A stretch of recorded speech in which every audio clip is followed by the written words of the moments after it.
Hello everyone, today's video is going to be an unedited one, and I'm here with little Oscar and Hillary, who probably doesn't want to be on video, but alright, it's been a long time since I made a video and I just thought, why not? I've been talking to one of my friends and he's gonna start making podcasts, and I thought, wow, that's not bad. And then it just made me think, should I just start making a video? Ooh, the lighting here is really good. So, let's just see. It's been 3 months. 3 months? Yeah, 3 months now since I've been back from China. Since we've been back from China. And I haven't really given any updates. And that's because there's so much going on. And a little bit like my friend who's going through some stuff, I didn't want to start talking about all the stuff that I'm doing because I didn't want to deal with any negativity, because everything that I've been talking about, you know, sort of with friends and family, there's been a bit of pushback, a bit of negativity, I think. So I didn't want to put it out there on the internet and deal with lots of negativity. So I've been keeping everything offline. Today, I'm going to change that. I am making this video to explain first a little bit about us coming back from China. So we came back in February the 4th. We got the spouse visa for Hillary. So she's got 2.5 years before she needs to apply for the second half of this spouse visa. The first part involved getting a tuberculosis. Wasn't a vaccination. It was a check. What do you call it? A scan. Yeah, they did a scan of Hillary's lung to see if she had TB, and she needed a certificate to prove that she doesn't have TB. That was one part, and the second part for the visa was an English test. Now that English test was quite easy. The level is A1, and this particular test didn't involve any writing or reading. It was just listening, and the conversations were quite easy. It's just stuff like someone's in a supermarket with a friend, maybe buying something, and they ask someone, how much is that thing? Let's buy one, or let's buy two, or something. And the question will be like, what did they buy and how much did they spend? Something like that. It's just really quite basic level English, I think. The next one though is not. So in 2.5 years, she's got 2.5 years though, it's a long time. The next one is not as basic, but I think after living here for 2.5 years, her English will be good enough to do that without needing to really make much effort. The most important part for the visa that I think that a lot of people, from what I've looked at on the internet anyway, that it seems that a lot of people get tripped up on this one, is the income requirement. And at the time of us applying, which was December, something like that. At that time, for us applying for the visa, the income requirement was 18,600 per year. So I needed to prove that I earn 18,600 per year, or that I have £62,500 in savings, which is the equivalent of 18,600 per year plus 16,000. It's quite ridiculous. But those are the requirements for the visa. It just means you need to be able to sustain yourself with 18,500 for 2.5 years. Yeah. So, yeah, that was the income requirement. And you just need proof of that.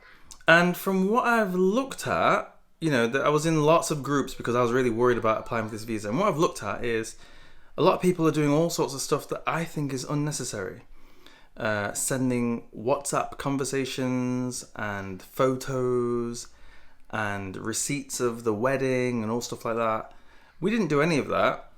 I'm not saying that no one needs to do it, but I didn't see anywhere on the requirements that it asks you for that. It did ask you to prove that you are in a relationship with this person, because it's a spouse visa, right? So you need to prove that you're in a relationship, but we have a marriage certificate, and you know, we weren't married yesterday. We were married back in we were married like almost 6 years ago. So I think the marriage certificate is enough. Well, that's all we provided. And Hillary had been to the UK before on a tourist visa, like a travel visa, visit visa, they call it. That's the official name, visit visa. She visited like 4 times or something like that, and she'd stayed here for about half a year as well. So she's been before, got history. So I think our application was pretty straightforward. There wasn't anything else really that we provided except for evidence of all of those things that I've mentioned. So evidence of the relationship, we just gave our marriage certificate. Her passport shows that she's been to the UK, a bunch of times before and not overstayed her visa or had any other problems. Income requirement, you need to provide evidence of that. So that will be bank statements, pay slips, things like that for 6 months, at least 6 months. I provided 7 or 8 months just because I wasn't too sure, the cutoff date for 6 months or whatever. I just gave 7 or 8 months worth, but they asked for 6 months. And what else? Evidence of where you're staying. So that was also easy enough for us because right now I'm at my parents' house. I'm at my mum and dad's house. So we got a letter from my mum and dad to say that all 3 of us will be staying here. So me, Hillary, and Oscar will be staying here. And in the letter it said that we can stay, as long as we need to, as long as we want to. There's no time limit. And the people who own the house, so my mum and dad, just have to agree to that. So I think it's different if you're staying with friends or if you are renting your own place. Well, if you're renting your own place, that's even easier. You just get a tenancy agreement. If you are living with other people in a shared accommodation that's not your family, then you need permission from all of them. So they either need to write a joint letter or you need permission from all of them that you will be staying in that joint accommodation. What else was it? And that's it, really.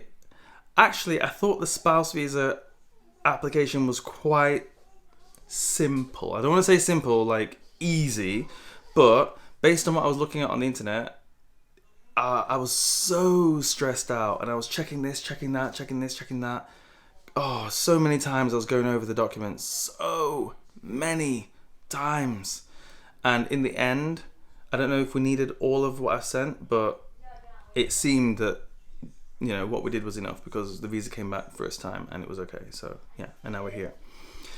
Coming here in the middle of COVID, it was a weird time, and we are so lucky that we got out when we did, because we got out of China when they were just sort of at that time it was like they were coming to the end of their COVID stuff.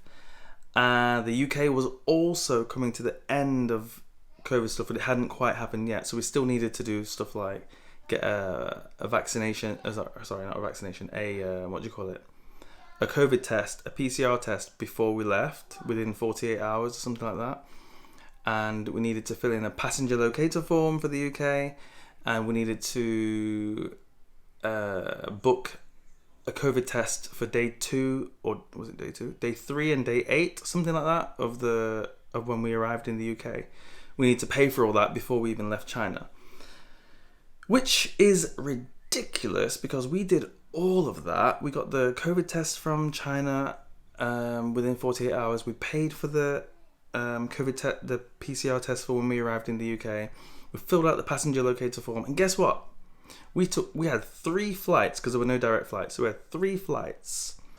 One that was internal in China, one that was from China to, where was it?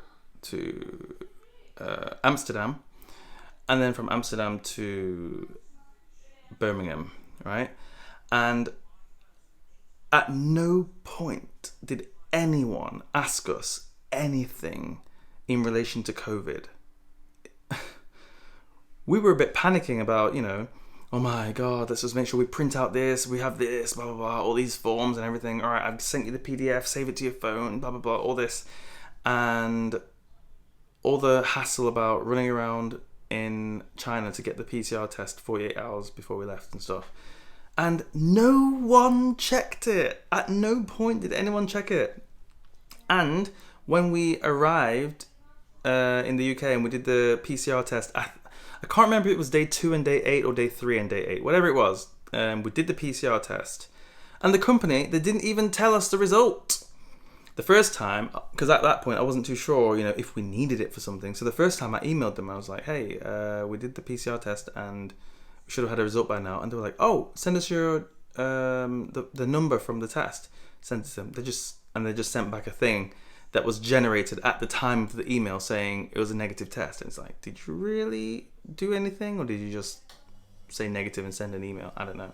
And then the second one, they never even sent the result. So we just didn't even bother chasing it, because by then the UK had already got rid of all the requirements for needing the PCR test and stuff, which was crazy.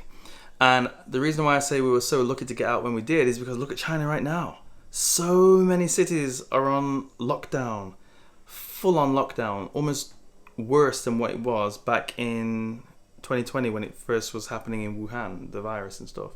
So we were lucky, because right now, if we wanted to leave right now, I think it would be much more difficult. I'm hearing stories about people getting their passports cut up at the airport and not even being allowed to leave their homes. So getting to an airport and getting to leave China, I think right now would be really, really difficult.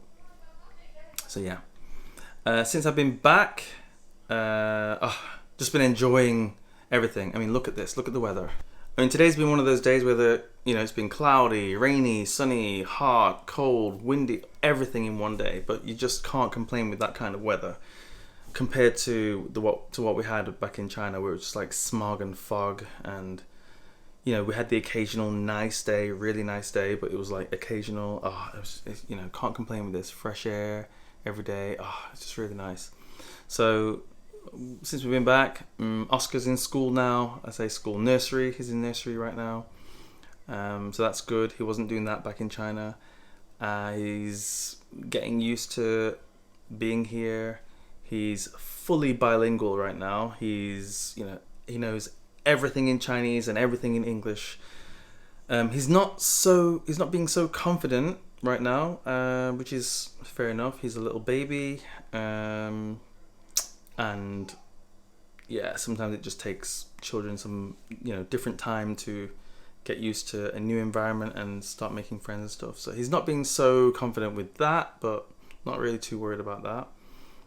He's trained on the toilet now, which is great. We didn't quite manage to do it when we were in China, but right now he's fully trained on the toilet. He can go by himself, with a bit of help, for a number 2, but but pretty much he's okay. Hillary is now expecting baby number 2, which is exciting. Baby number 2 will be coming in October, and next month we'll be able to find out if it's a girl or a boy. Hillary and her whole family are on the edge of their seats wanting a girl.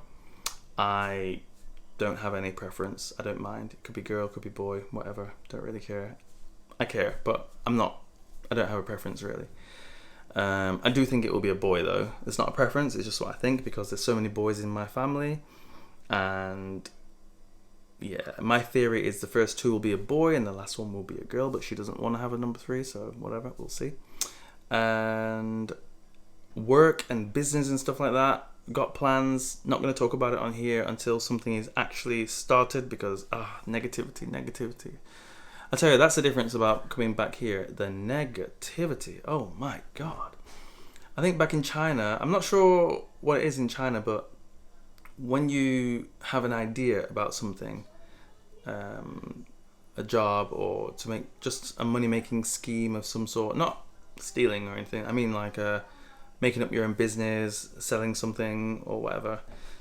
In China, people are like, whoa, yeah, really good. Oh, yeah, you could do like this. You could try like this. Oh, I know someone who can help you with that. Oh, let me know when you want to do this, because I have a contact at that place or something. That's how it felt in China. And then here, when you have an idea, it's like you tell someone and they're like, oh, don't know about that. Oh, don't think you can do that. Oh, do you know about this? Oh my God, it's so difficult. This. Oh. And it's like, should I even bother? So that's why I don't want to talk about it until I start. Otherwise, it's just going to be... So, yeah. Anyway, that felt good. 15-minute video to... Oh, my camera battery's going to die. Alright, I have to go anyway. So, subscribe, like, and all that lot, and I'll see you in the next one. My camera's going to die. I'm sorry. I would have kept on talking, but yeah. It's See you in the next one. Bye.